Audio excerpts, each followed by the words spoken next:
Hi friends, అందరూ ఎలా ఉన్నారు? బాగున్నారా? ఈరోజైతే నైట్ వర్షం పడుతుందండి. ఇంకా పిల్లలు ఏదైనా వేడివేడిగా చెయ్యి మమ్మీ అని అంటే అప్పటికప్పుడు ఇంకా ఏం గట్టి పకోడీ చేద్దామని అయితే నేనైతే ఇక్కడ ప్రిపేర్ చేసుకుంటున్నానండి. ముందుగా రెండే పెద్ద ఉల్లిపాయలను తీసుకొని నిడువుగా ఇలా కట్ చేసుకున్నానండి. కట్ చేసుకున్నాక అందులోని వచ్చేసి ధనియాలు బాగా నలుపుకోవాలండి. ధనియాలు బాగా నలుపుకొని అందులో వేసుకుంటే టేస్ట్ బాగుంటుంది.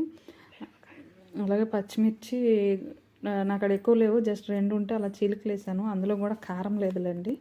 ఇంకా పచ్చిమిర్చి ఉంటే మనం పచ్చిమిర్చి కూడా యాడ్ చేసుకోవచ్చు. ఇక్కడ వచ్చేసి నేను సోంపు కూడా యాడ్ చేస్తున్నాను. ఇంకా కారము, సాల్టు మనం ఇవన్నీ వేసేసుకొని బాగా కలపాలండి. ఇంకొంచెం సాల్ట్ కూడా మన టేస్ట్కి తగినంత సాల్ట్. కారం అయితే మన ఇష్టం, మీకు ఎంత కావాలంటే అంత. స్పైసీగా కావాలంటే స్పైసీ, లేదంటే ఇక్కడ వచ్చి గరం మసాలా వేసుకుంటున్నానండి.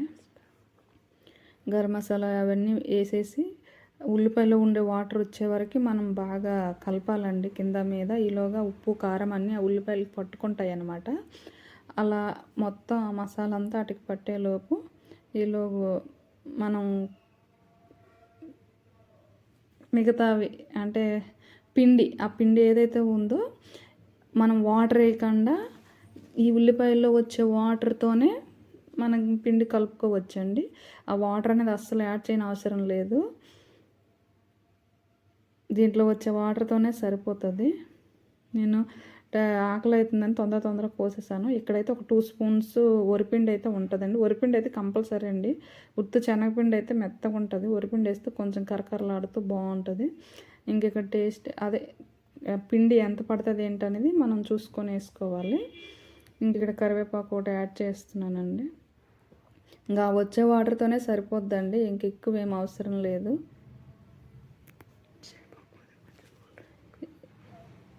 ఇంకా మనము ఆయిల్లో వేసుకునే ముందు మనం చేయి తడుపుకొని వేసుకుంటే పకోడీ ఈజీగా జారుకుంటుంది. జస్ట్ చేయి తడుపుకుంటే చాలు. ఇదిగోండి ఇక్కడ వెల్లుల్లిపాయ కూడా యాడ్ చేస్తున్నాను. పక్కన మా పిల్లలు ఇద్దరు కొట్టుకుంటున్నారండి. మా పాప ఇప్పుడు ఎందుకు మమ్మీ అవసరం అంటే, మా అబ్బాయి ఏమొచ్చి నీకెందుకు, మా ఇష్టము, మా బాడీ మాకు పకోడీ తినాలనిపిస్తుంది అని చెప్పి ఇద్దరు పోట్లాడుకుంటున్నారు అనమాట. ఈ టైం అప్పుడు అవసరమని అంటుంది మా అమ్మాయి. బయట అయితే ఉరుములు మెరుపులతో చాలా పెద్ద వర్షం అండి బాబు.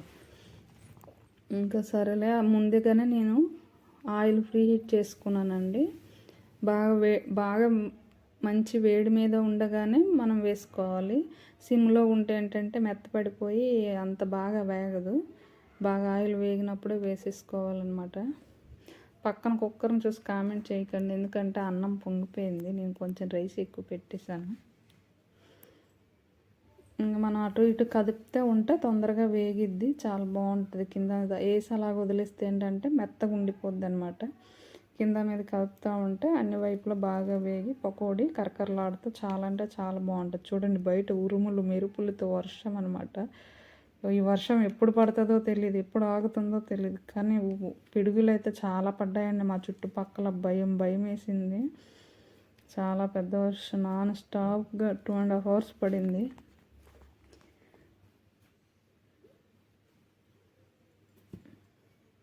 ఇంకా ఇవ్వండి, ఈలోగైతే మనకి వేగిపోయింది.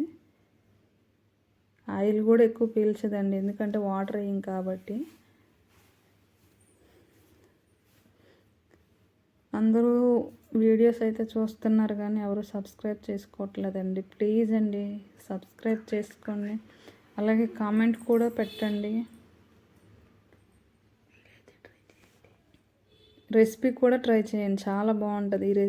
ఇలాగ ఈ రెసిపీని నేను చెప్పినట్టు ట్రై చేస్తే చాలా బాగుంటుంది. ఎవరైనా చుట్టాలు వచ్చినప్పుడు కూడా అర్జెంట్ మనం 10 నిమిషాల్లో చేసి పెట్టొచ్చండి. ఇవన్నీ ఇంకా పకోడీ రెడీ అయిపోయినాక ఇలా ఉందన్నమాట. Okay friends, bye friends, please subscribe.